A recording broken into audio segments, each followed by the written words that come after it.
오늘의 성경 말씀은 누가복음 19장 11절에서 13절 말씀입니다. 그들이 이 말씀을 듣고 있을 때에 비유를 더하여 말씀하시니 이는 자기가 예루살렘에 가까이 오셨고 그들은 하나님의 나라가 당장에 나타날 줄로 생각하더라. 이르시되 어떤 부인이 왕위를 받아가지고 오려고 먼 나라로 갈 때에 그 종 열을 불러 은하 10문화를 주며 이르되 내가 돌아올 때까지 장사하라 하니라. 아멘. 자, 오늘 하나님 말씀의 제목을 다 같이 읽습니다. 다 같이 시작. 예수 소망 세상을 가져라. 세상을 가져라. 자, 올 3일절이 이제 2주 3주 남았나요? 이제 한 20일도 안 남았는데 올 3일절이 104주년입니다. 올 광복절은요 78주년이라고 합니다. 제가 왜 이런 말씀을 하냐면 식민사관에 따르자면 미국이 일본의 히로시마하고 나가사키에다가 원폭을 투하함으로 인해서 일본이 패망을 했고 그로 인해서 얻은 결과가 바로 해방이다 라는 것이죠. 그러나 우리 민족의식이 있는 분들이라면 이 말에 동의하지 않을 것입니다. 왜냐하면 이 8.15란 즉 8.15 광복은 3.1절과 같이 일제강점기 35년 동안 수많은 사람이 피 흘려 싸운 독립운동의 결과이기 때문입니다. 1910년에 경술치국이라고 하죠. 한일병합 이후에 1945년 8.15 해방할 때까지 이 땅에 수많은 사람이 목숨을 살고 이 나라 독립을 위해서 투쟁을 하여서 얻은 것입니다.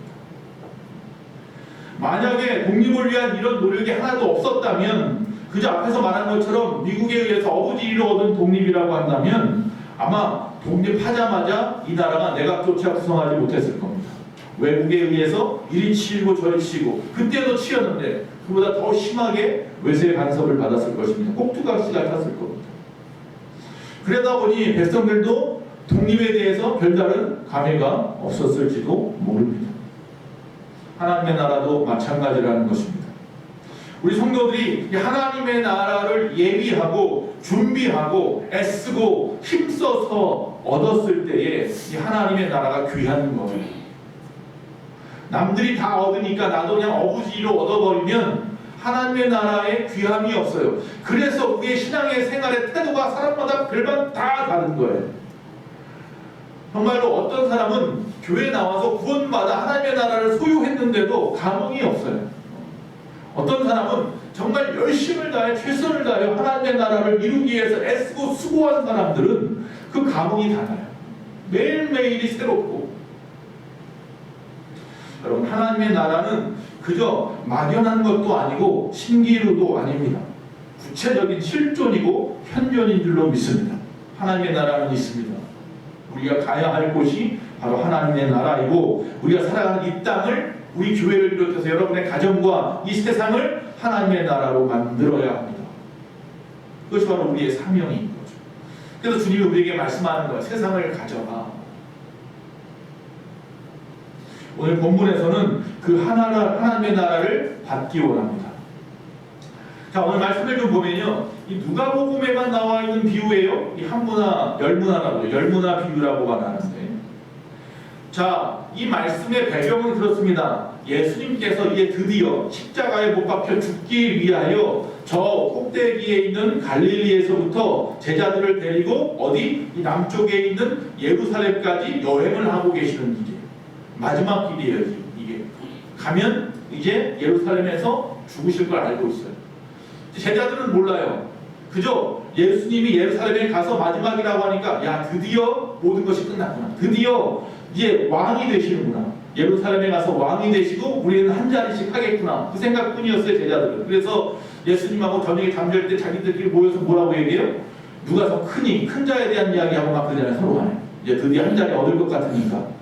베드로가 그래도 예수님이 수제자라고 했으니까 당신이 국무총리할 것 같고 나는 무슨 뭐 장관이나 하나 주면 좋겠네. 뭐 나는 어느 땅 고을에 무슨 뭐 현감이나 하나 줬으면 좋겠네. 뭐 서로 이렇게 나누면서 이야기하겠죠. 그냥 푸른 꿈을 가지고. 그러다가 어디에 왔냐? 여리고까지 왔어요. 여리고에서 예루살렘은 굉장히 가깝습니다. 지금은 어려워요. 지금은 여리고하고 예루살렘이 가까우면서도 멀어요. 왜냐하면 팔레스타인 땅 쪽이기 때문에. 그래서 한참 이 큰 장벽이 쳐져 있어서 어려운데 어쨌든 간에 여리고에 가서 머물렀을 때 이제 그곳에 사람들이 막 모여옵니다. 예수님이 죽은 자도 살렸던 분이고 말이죠. 소문은 이미 온 세계에 다 퍼졌으니까 예루살렘을 비롯한 유대 땅이. 그 예수님이 온다고 하니까 많은 사람들이 누군가 싶어서 보고 싶었던 거예요. 그 많은 사람이 몰려 나왔어요. 그 중에 한 사람이 누구냐면 삭개오가 있었죠. 이 삭개오라는 사람도 예수님을 보고 싶었는데 키가 굉장히 작아요. 난장이는 아니지만 키가 작은 편이에요. 그래서 이분이 예수님을 볼 수가 없으니까 어떻게 하냐면 예전 성경에는 뽕나무라고 했고 요새 성경에는 돌무화과 나무라고 나오죠. 성경에 보면 돌무화과 나무 위에 올라갔어요. 그래가지고 예수님을 보는 거예요. 근데 예수님이 수많은 사람이 있는데도 불구하고 굳이 그 꼭대기에 앉아있는 삭개오를 향하여 내가 오늘 너의 집에 가겠다라고 말씀해요. 그 삭개오는 누구예요? 세리예요. 세금 걷는 사람이에요. 그 당시에 매국노라고 손가락질 당하는 사람이에요. 왜? 세금 걷어서 우리나라를 식민지로 삼고 있는 그 당시 우리 그 일본처럼 로마가 그 당시 식민지를 삼고 있었잖아요. 로마 황제에게 세금 바치고 나머지 자기가 다 축복하는 사람이란 말이에요.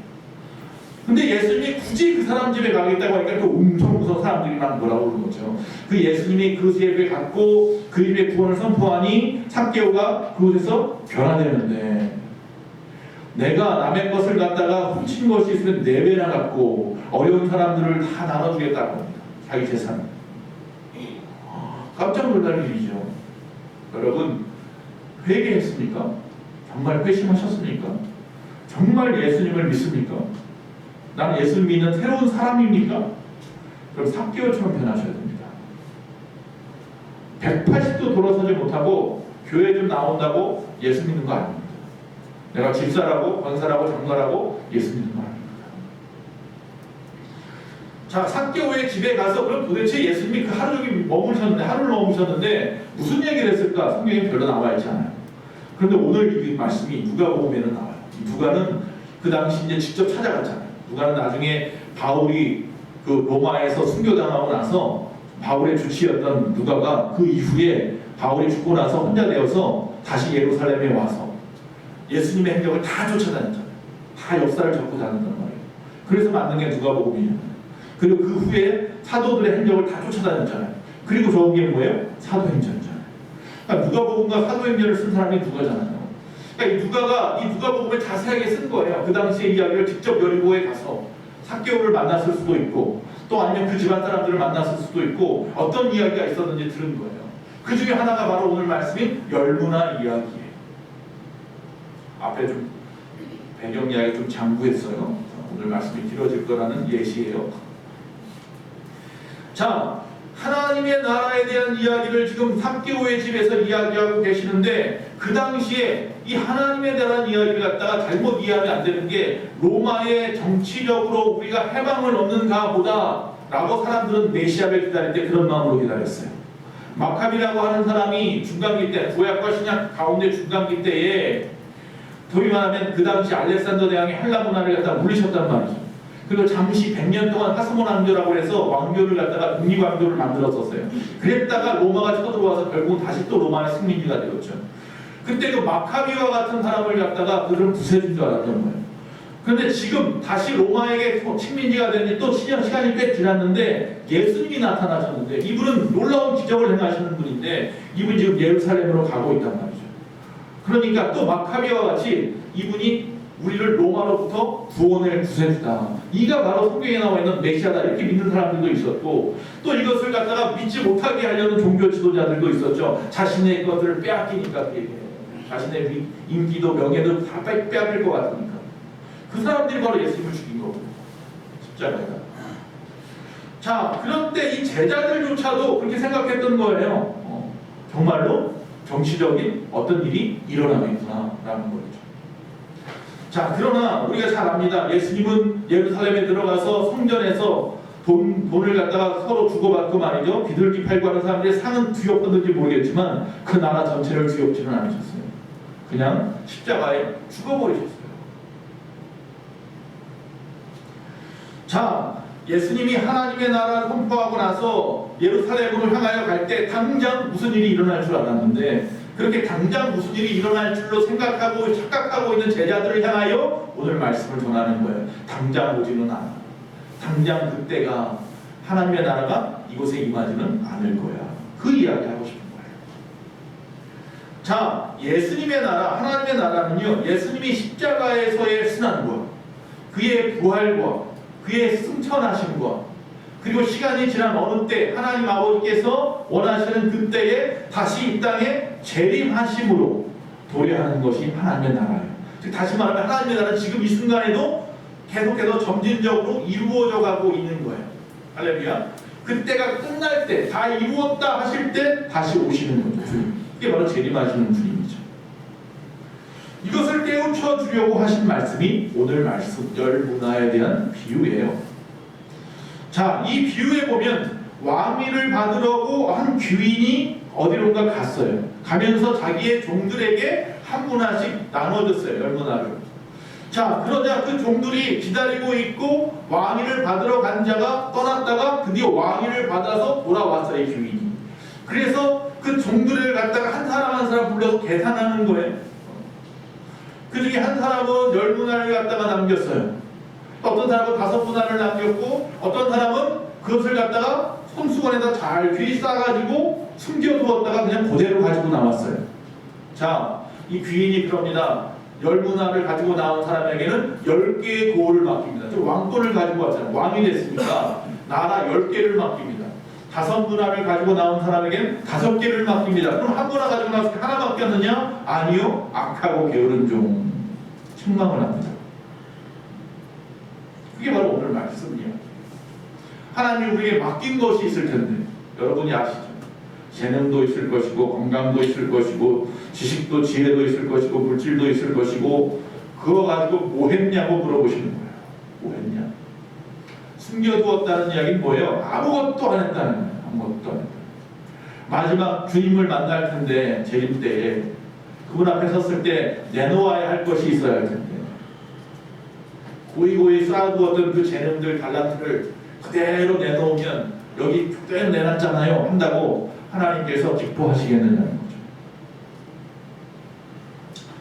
이 비유를 갖다가 이야기할 때 그 사람들이 다 이해했어요. 이 말이 무슨 말이에요? 어떻게 다 이해했냐면 그 당시의 역사적인 배경을 가지고 이야기한 것이기 때문에 그 당시 어떤 역사적인 배경이 있냐면 자, 로마에서 왕을 갖다가 세워요. 각 지역마다 지키는 그 분봉왕이라고 하죠. 왕을 갖다 주었단 말이에요. 그 중에 이 예루살렘을 비롯한 유대 땅에도 왕을 세웠어요. 물론 앞에는 헤롯이라고 하는 헤롯 대왕이 있었고 그가 죽기 전에 아들이 셋이 있었어요. 이 아들 셋에게 땅을 나누어 주었어요. 그 중에 이 유대 땅은 누구에게 주었느냐 하면 이 아켈라오라고 하는 아들에게 주었어요. 근데 문제는 내가 주고 싶다고 해서 인정받는 게 아니에요. 옛날 우리나라 조선시대 때 저 청나라 가고 명나라 가가지고 왕권을 갖다 허락받아야 그 아들이 왕이 되는 것처럼 그 왕위를 받기 위해서 아켈라오가 떠났어요. 로마로 가서 그 당시 아우구스토 왕에게 인정을 받고 돌아와야 하는 거예요. 근데 시간이 좀 오래 걸렸어요. 그 당시에 또 어떤 일이 벌어지냐면 그 왕이 되는 걸 반대하는 이스라엘 사람들이 있었어요. 이 사람들이 자기들끼리 그 50명 사절단을 만들어가지고 로마에 따로 파견을 했어요. 그래서 저 사람을 우리는 왕으로 삼을 수 없다라고 말하러 보낸 거예요. 백성들은 기다렸어요. 왕을 받아올까? 아니면 사절단이 반대로 안 받아올까? 왜냐면 이 아켈라오가 굉장히 포악한 사람이거든요. 난폭한 사람이거든요. 그래서 이 사람이 왕이 되면 큰일 나겠다 싶어서 그렇게 보낸 거예요. 근데 어떻게 됐어요? 왕권을 받아가지고 왔어요. 왕권을 받아가지고 와서 어떤 일을 했는지 아세요? 이 50명 사절단 보낸 사람들을 중심해서 3,000명을 잡아서 다 잘라 죽였어요. 못 쳐서 죽였어요. 그 일이 예수님 그 어렸을 때 일어난 일이에요.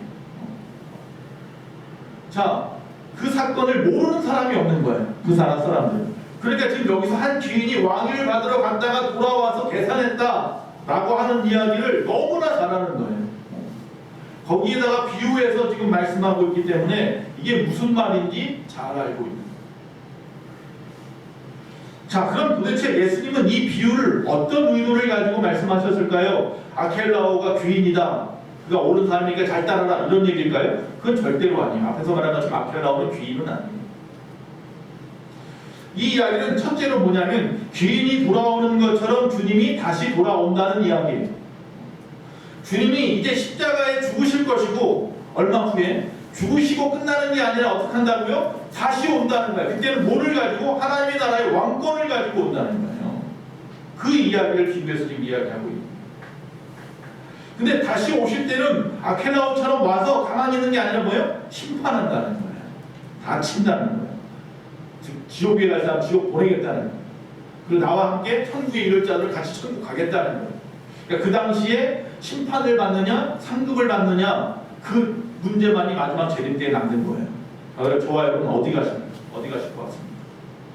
물론 여기 예수 믿으니 심판은 안 받겠다 하지만 상급은 받아야 될 거예요. 두 번째, 이 말씀은 주님이 재림할 때까지 시간이 좀 걸리겠다는 거예요. 많은 시간이 경과하겠다는 거예요. 지금 당장 죽었다고 당장 문제가 해결되는 게 아니라는 거예요.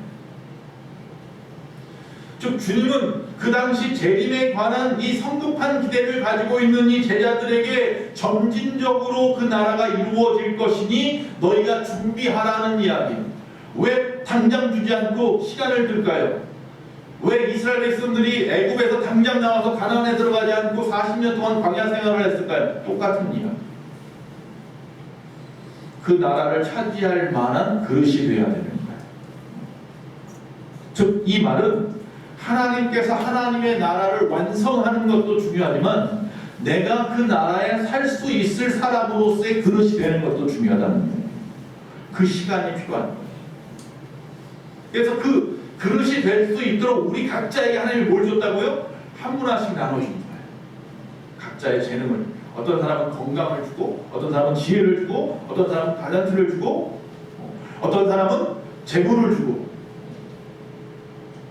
그것 가지고 뭐 하라고요? 남기라고. 하나님을 위해서 일하라.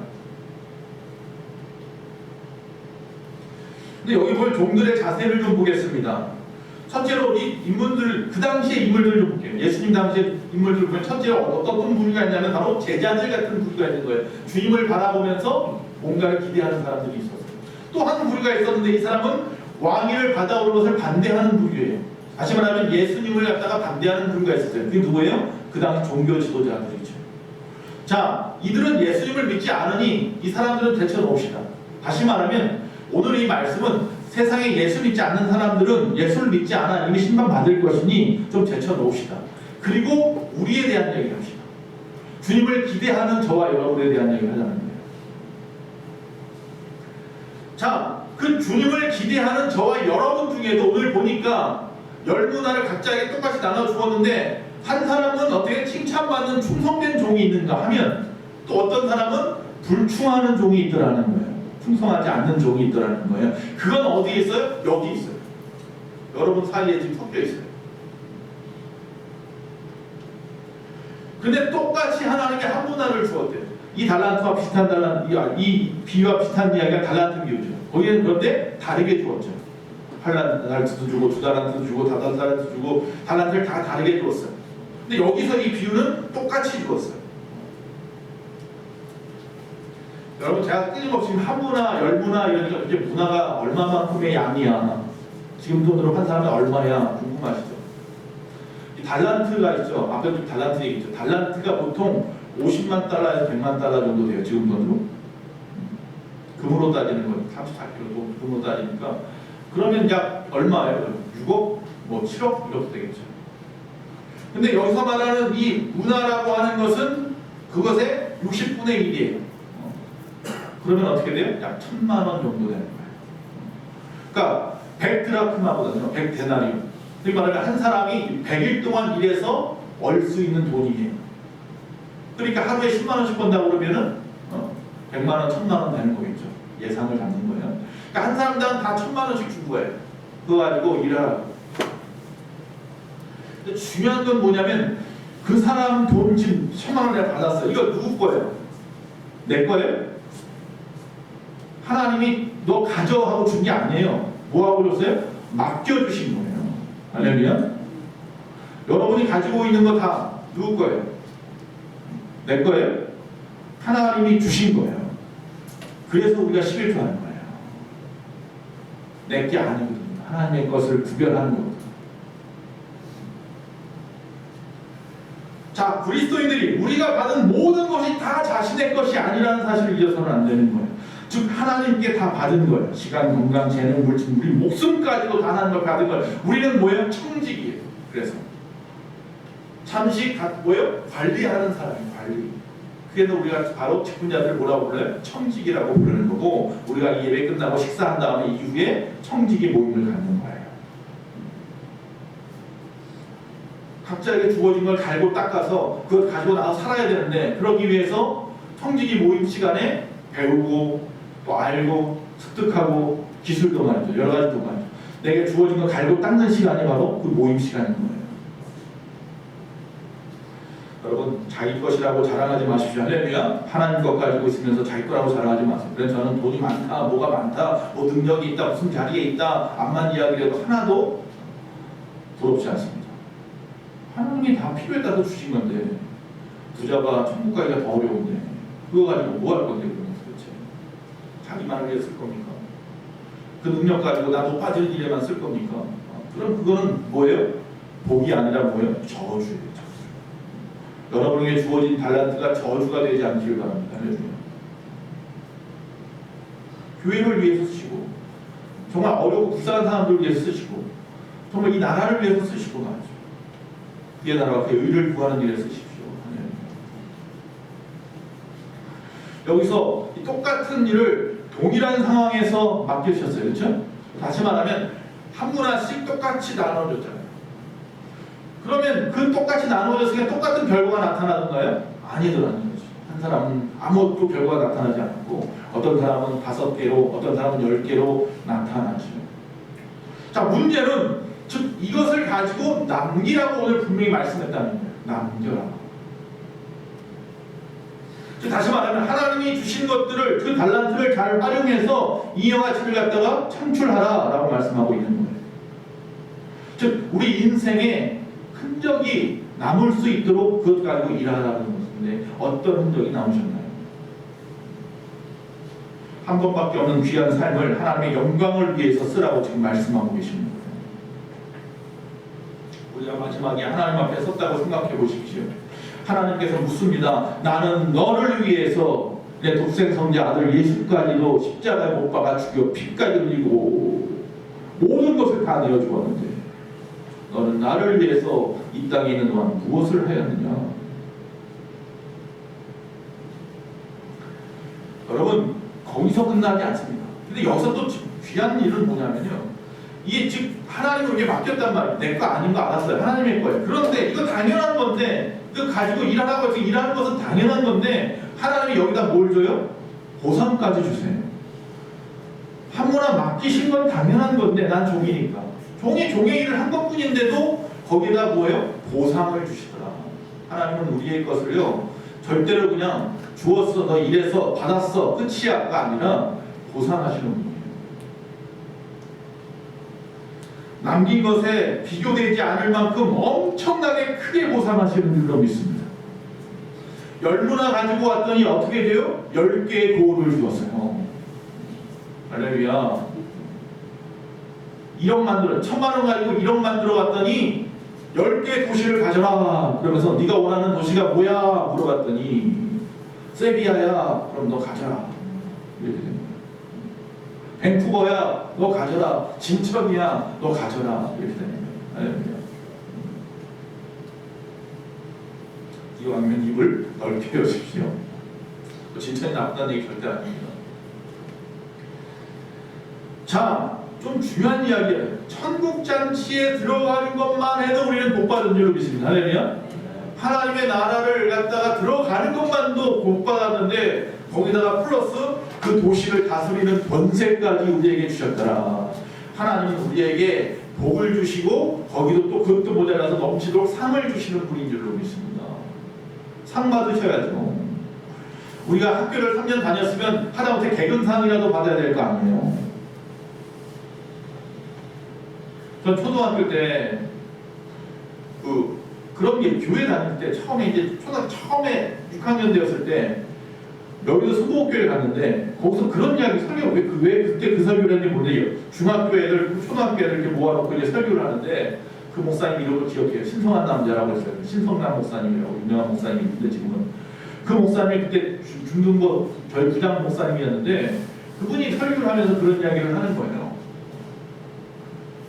이제 6학년들 졸업할 텐데 중학교 3학년들 졸업할 텐데 우수상 받는 것도 중요하지만 개근상 받는 게 더 중요하다. 그게 더 큰 상이라고 막 이렇게 이야기를 하는 거예요. 그래서 저는 개근상 받는 줄 알고 있었는데 나중에 보니까 못 받는 거더라고요. 개근상을 못 받더라고요. 그래서 왜 못 받지? 알고 봤더니 나중에 선생님한테 따졌어요. 이거 가지고 처음 따져봤어 선생님한테. 남들 개근상 받는 사람 명단을 적어주는데 내 이름이 없어서 왜 없어요? 그러니까 제가 수두에 한번 걸렸거든요. 수두에 걸렸는데 어머니가 잘 모르셔가지고 그걸 갖다 내야 된다며 진단서 같은 걸 내야 되는데 그걸 안 낸 거예요. 그래가지고 수두 걸려가지고 이틀 빠진 거가 되더라고요. 그 원망을 어머니한테 지금도 생각나. 남들은 수두 걸렸을 때 다 빼주고도 다 개운상 받았는데 난 엄마가 그것도 몰라가지고 의사 선생님한테 한마디 써가지고만 내면 되는 건데 그것도 몰라가지고 못 받았다. 그냥 울었던 기억이 나요. 그 목사님이 그 얘기만 안 했으면 못 받아서 그만이었는데 그 얘기 딱 듣고 나니까 이게 막 억울한 거예요. 여러분 어떤 여자들 이해가 맞는지 모르겠는데 우리가 정말 하나님이 주시는 것을 받기 위해서 이 땅에서 열심히 다합시다. 최선을 다합시다. 하나님은 넘치도록 부어주시는 분이에요. 하나님의 손은 큰 손입니다. 영적인 축복, 경이로운 축복을 하나님이 주시겠다고 하는데 남에게 빼앗길 겁니까? 내 거 만드셔야죠. 세 번째 좀 생각해 볼 것은 바로 그러니까 이 종에게 문제가 있는 거예요. 하나님 앞에 문제가 있는 게 아니라 즉 다시 말하면 이 불충한 종을 보면 주인을 잘못 알고 있잖아요. 두지 않은 것을 취하고 심지 않은 것을 거둔다라는 말을 통해서 보면 투자하지 않고 이익을 챙기려고 하는 심지도 않고 추수하려고 하는 악덕 기업주 그쯤으로 생각하는 거 자기 주인. 그래서 돈을 갖다 수건에다 잘 보관해서 아무 노력도 하지 않고 가지고 있다가 원금을 날리면 벌을 받을까봐 두려워서 가지고 있다가 덜덜 떨다가 그거라도 내놓으면 되겠지 하고 내놓았던 거예요. 중요한 건 명령이에요. 남겨라예요. 중요한 건 뭐예요? 나가서 일하라는 거예요. 근데 그것까지 생각 못하고 그저 이것마저 잃어버리면 어떻게 할까에만 초점을 맞추는 거예요. 아니면 또 게을러 있을 수도 있어요. 게을러서 핑계 삼아서 이야기하는 것일 수도 있어요. 너무 게을러서. 어쨌든 그것 때문에 불충한 종이라고 지금 책임만 받고 있어요. 자, 왜 이 주인의 평가는 이 사람이 악한 종이냐 하면 주인은 단지 이익을 챙기려고 이 종들에게 그 돈을 갖다가 맡긴 게 아니에요. 시험해 보려고 맡긴 것이 아니에요. 만약 그런 사람이었다고 한다면 이익을 보려고 맡긴 것이었다고 한다면 여기 보면 이 한 문화 받은 사람 앞에 10문화를 갖다 얻었으면 그냥 칭찬 잘했다 이 정도면 끝날 일이 10개의 고울을 줄 이유가 없어요. 이게 무슨 말이냐면 이익을 그렇게 따지는 사람이라고 한다면 기껏 10문화 남겨왔는데 1억 남겨왔는데 10개 고울을 그 사람이 맡길 필요가 없다는 거예요. 즉 이 이야기는 뭐냐면 얼마나 충성된 종인가를 보고 싶었던 거죠. 즉 맡은 자로서 얼마나 성실하게 그 임무를 다하는 사람인가를 보고 싶었던 거예요. 주인이 원했던 건 그것 하나예요. 뭐지? 다시 말하면 주인은 우리가 청지기로서의 충성도를 갖다가 보고 싶었던 거예요. 주인은 돈이 많은 사람이야. 또 왕이 됐어요. 그 나라에. 모든 것이 다 자기 거예요. 종이 애를 써서 노력하지 않아도 다 당신 거예요. 근데 종들한테 맡긴 이유는 충성도를 보겠다는 것뿐이에요. 다시 말하면 이 사람이 한 문화를 가지고 나가서 성실하게 일했는데 다 잃어버렸어. 그래도 칭찬하실 거예요. 어쨌든 열심을 부린 거니까.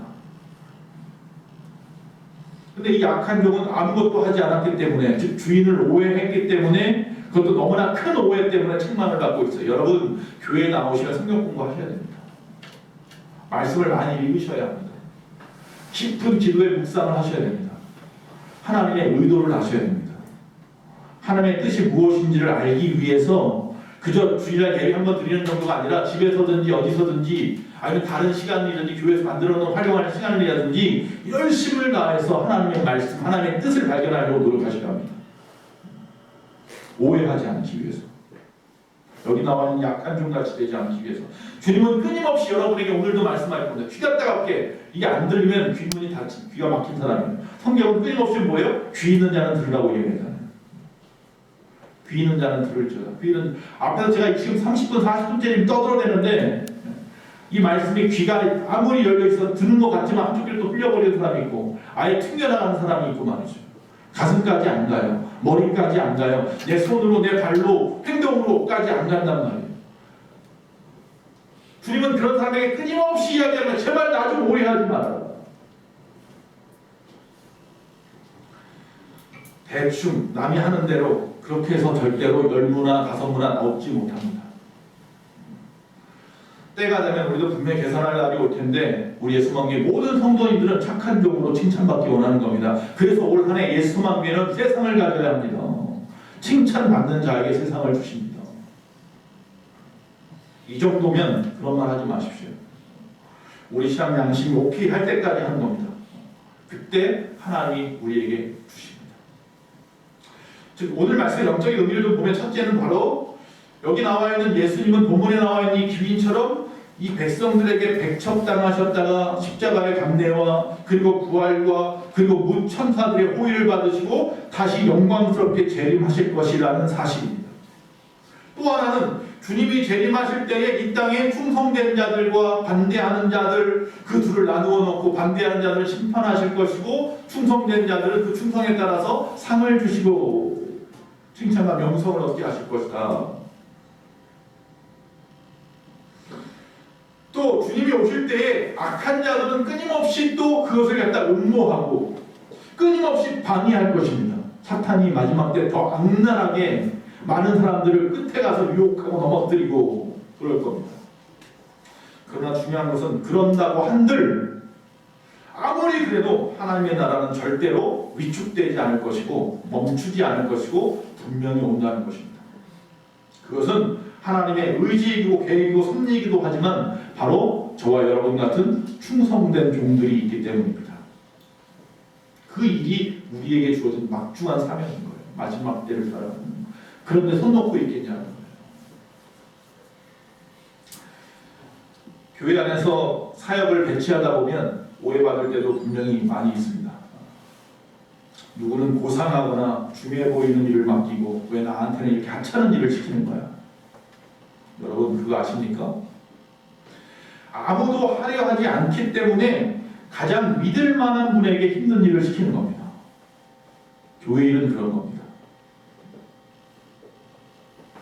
우리가 볼 때에 그것이 한 달란트 같아 보이고 남의 것은 2달란트나 5달란트 같아 보일지 몰라도 하나님이 보시기에는 오히려 내가 5달란트 받은 사람이에요. 할렐루야. 어제 오후 3시에 우리 집사님 부부가 소연아 집사님 우리 신충만 집사님 오셔가지고 교회를 다 쓸고 닦고 다 하셨어요. 그 하나님이 아시는 거예요. 목사가 하는 게 아니라 하나님이 아시는 거예요. 여러분 믿을만 하니까 맡기는 거예요. 남들이 볼 땐 하찮은 일 같아서 한 달란트 같지만요. 하나님 볼 땐 그 일이 오히려 앞에 이렇게 나서서 저처럼 떠들어대는 이 일보다 5달란트가 보일 수도 있다는 사실이에요. 할렐루야. 여러분 야구할 때 보면 가장 중요한 위치가 어디라고 생각하십니까? 야구에서 가장 중요한 위치가 어디예요?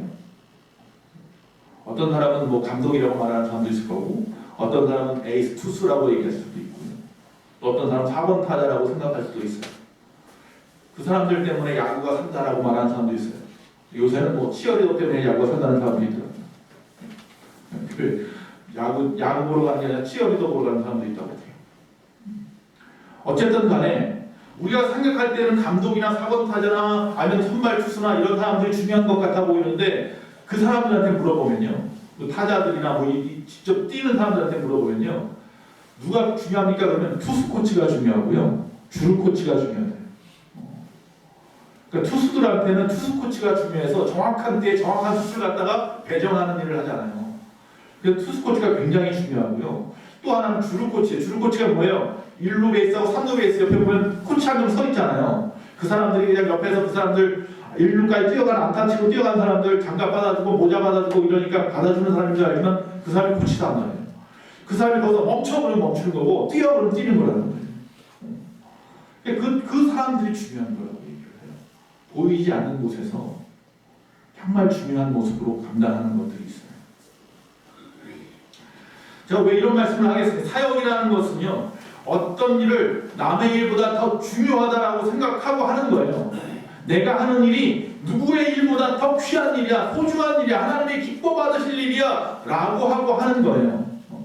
남들이 다 좋은 일하고 나는 하찮은 일을 하는구나 그러면서 하라는 게 아니에요. 모든 사람에게 주어진 그 일들이 너무나 귀한 일이에요. 이 앞에 나와서 교회 소식을 전하고 또 기도를 하고 성경 공독을 할 때요, 오면분에서 잘하고 나오세요. 제발. 지금 너무 잘하시지만 사실 예배 드릴 때 여러분의 모습도 마찬가지예요. 제가 얘기하죠. 찬양을 하는데 나는 음치인데요, 금붕어 파트도 필요해요. 입만 뻐끔뻐끔한 사람도 필요하더라고요. 자리가 잘 배치되어 채워져 있어서 그 자리를 통해서 예배 드리는 사람들이 마음이 편안할 수 있거든요. 여러분이 주일날 교회 나오는 거 나의 신앙을 위해서도지만요, 교회 부흥을 위해서도 나오세요. 새로운 사람들이 신자들이 나왔는데 그날따라 우리 집사님들이 많이 빠졌어. 그러니까 그게 나오고 싶은 마음이 없는 거예요. 여러분 사명 가지고 주일날 나오세요. 나는 아무 사역 안 한다? 나는 아무 봉사 안 한다? 아니요. 주일날 나와서 내가 앉는 그 자리에 앉아 있는 것이 봉사예요. 할렐루야. 그게 사역일 수 있단 말이에요. 교회가 남에게 보이기 위한 교회가 되라는 얘기를 하는 거 절대로 아닙니다. 그만큼 귀하게 여기라는 거예요. 우리의 삶의 모든 모습들을 하나하나. 우선 하나님 내게 맡겨주신 일을 갖다가 포기하지 말고 잘하는 데 집중하십시오. 열심히 하셔야 됩니다. 잘 하셔야 돼요. 프로가 되셔야 돼요. 이 일에 대해서. 청소하는 일, 안내하는 거, 전도하는 거, 앞에서 기도하는 거 프로가 되십시오. 일주일 동안 기도하시고 준비하시고 더 잘하셔야 됩니다. 더 잘할 수 있는데 안 하면 오히려 책망받을 일이 될 수 있습니다. 앞에서 말씀드린 대로 각자의 포지션에서 최선을 다하는 겁니다. 그래서 내 순서가 되면 안타 치고 나가셔야 됩니다. 안내하는 시간이 되었을 때 안내하는 분이 안타를 치셔야 되고요. 또 찬양대 시간에 찬양대가 안타를 쳐야 됩니다. 식당에서 일하시는 분이 애찬 시간에 안타를 쳐야 되는 거고요. 또 청소하고 미화하는 분들이 청소하고 미화하는 시간에 안타를 쳐주셔야 됩니다. 그렇게 여러분이 열심히 안타를 치고 출루하면 나중에 제가 설교자가 강단에 서가지고 희생 플라이만 쳐도, 야구하시는 분 알아요? 그냥 희생 플라이만 쳐도 그래도 주자가 들어가서 점수를 낸단 말이에요. 3루의 주자가 나가 있기만 하면 제가 멀리 쳐가지고 잡혀서 죽더라도 3루에 있는 사람이 뛰어 들어올 수 있다는 거죠. 제가 매주마다 홈런 칠 수 없잖아요. 설교로. 저도 인간인데. 여러분, 작은 충성을 통해서 큰 일을 이루는 우리 예수만 교회가 되기를 원합니다. 말씀을 마칩니다. 귀인이 이 왕위를 받으러 간 시점부터 왕위를 받아서 돌아오는 시점까지가 바로 우리가 충성할 수 있는 시간이었습니다. 다시 말하면 예수님이 십자가에 죽으시고 부활 승천하시는 그 시점부터 다시 오겠다고 약속하시고 재림하시는 그 순간의 시점까지가 뭐예요? 우리가 충성할 수 있는 시간입니다. 근데 중요한 것은 떠나신 날은 알아. 2000년 전에 예루살렘에. 그런데 중요한 건 뭐예요? 언제 오실지 몰라요. 그러니 우리는 오늘도 우리가 눈을 뜨는 순간부터 충성하며 살아야 되는 거예요. 이스라엘 백성들의 결혼 예식에 대한 이야기를 몇 번 얘기했잖아요.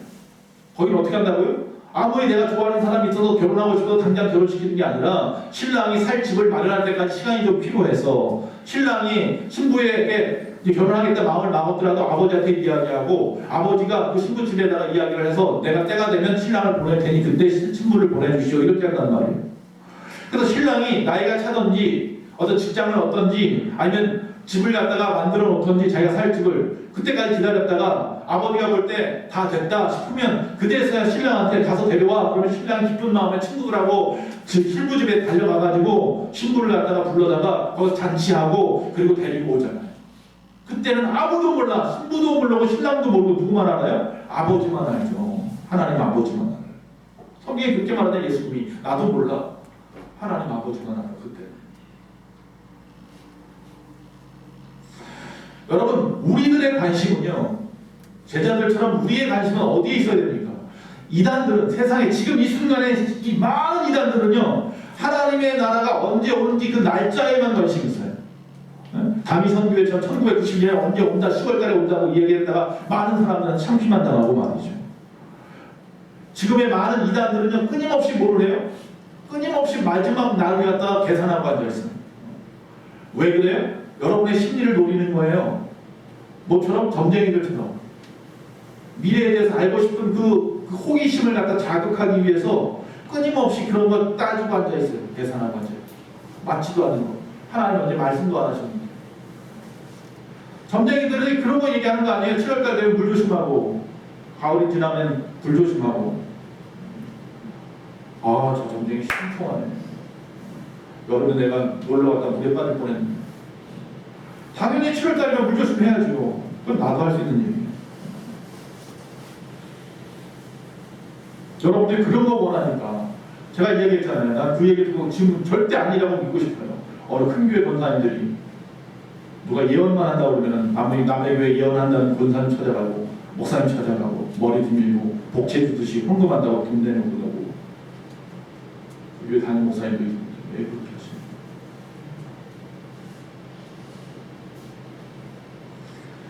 하시나요? 여러분에게 맡겨놓은 그 한문화 그게 무엇입니까? 어떻게 활용하시겠습니까? 더 이상 지금 하고 계시는 그 봉사가 힘들다거나 아니면 남이 알아주지 않는다거나 하찮아 보인다고 해서 불평하지 마십시오. 할렐루야.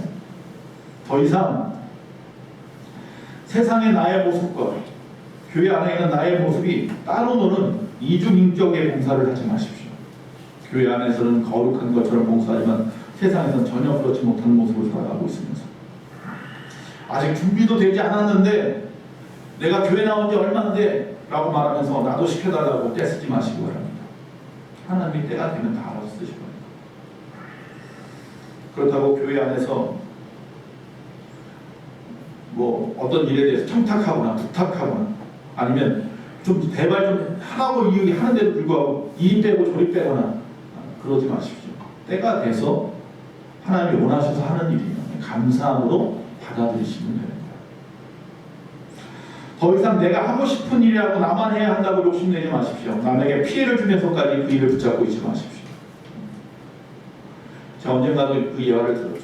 제가 부교육자 시절에 교회에 연세 드신 분이 있는데 70이 넘으신 노인분이 강례상은 자기가 꼭 닦아야 된다고 하십니다. 강례상을 매 주마다 금요일마다 오셔가지고 집이 멀어요. 근데 70대 중반 때부터 75세나 뭐 4세쯤 되었을 거예요. 해로 강례상을 닦았어요. 그때는 강례상이 우리 교회만 했어요. 그렇게 닦을만 했어요. 연세는 70대니까 그냥 닦을만 했어요. 와서 한두 시간 동안 일반적으로 닦았어요. 근데 교회가 부흥을 해서요. 교회가 커졌어요. 새로 지었어요. 그때 그 강대상이 10배가 넘어요. 그 강단이요 2층으로 되어 있어요. 강대상이. 담임 목사님 설교하는 단이 또 크게 있고 그 밑에 또 단이고 강단만 해도 거의 100평이 넘어요. 전부 합쳐서. 근데 그걸 갖다가 혼자 닦이는 거예요. 혼자. 손도 못 대게 하세요. 이건 내가 하는 일이에요. 하나님이 나에게 주신 사명을 내가 해야 돼. 그때 제가 80이 넘으셨어요. 젊은 분도 많았고 성도도 많아졌어요. 더 열심히 일할 수 있고요. 요새 좋은 청소하는 시스템들이 있잖아요. 카페트가 보통 일이 아닌데 그걸 갖다 그냥 청소기를 가지고 혼자서 이렇게 하시니 안타깝단 말이에요. 제가 볼 때는. 몰래 하면 또 혼나요. 그 권사님한테. 이건 나만 하는 일이야. 하나님 나에게 주신 일이야. 내가 죽는 날까지 해야 돼. 그런 일은 하지 마세요. 더 잘할 사람이 생기면 물려주셔야 되는 거예요. 하나님이 기뻐하지 않을 거예요. 욕심내지 마세요. 또 더 이상 내일 남을 구분하지도 마세요. 나는 아까 예배 시간에 찬양대에서 찬양 열심히 했으니까 위에서 내 찬양을 하고 정신없이 바쁜데 손 뒤집다 쥐고 오늘은 뭐 만들었나 이게 맛있나 하는 거 먹어보고 이러지 마세요. 할렐루야. 같이 하세요. 시간 있으면 도와주시고 말이죠. 또 도움받는 걸 기쁨으로 받으시고 말이죠. 교회가 합력하라고 하잖아요. 합력하라고. 올해는 그런 교회 되기 원합니다. 할렐루야. 자, 남의 일을 도와주지 않는 직분자는 되지 맙시다. 그리고 내일은 또 최선을 다해서 잘 합시다. 이왕 하는 거 잘 합시다. 하나님이 기뻐 받으시게 합시다. 세상과 구별된 모습이 아니라 세상 그 모습 그대로 하나님 앞에 또 예배 드려도 하나님 영광 받으실 만한 그런 모습으로 행하십시오.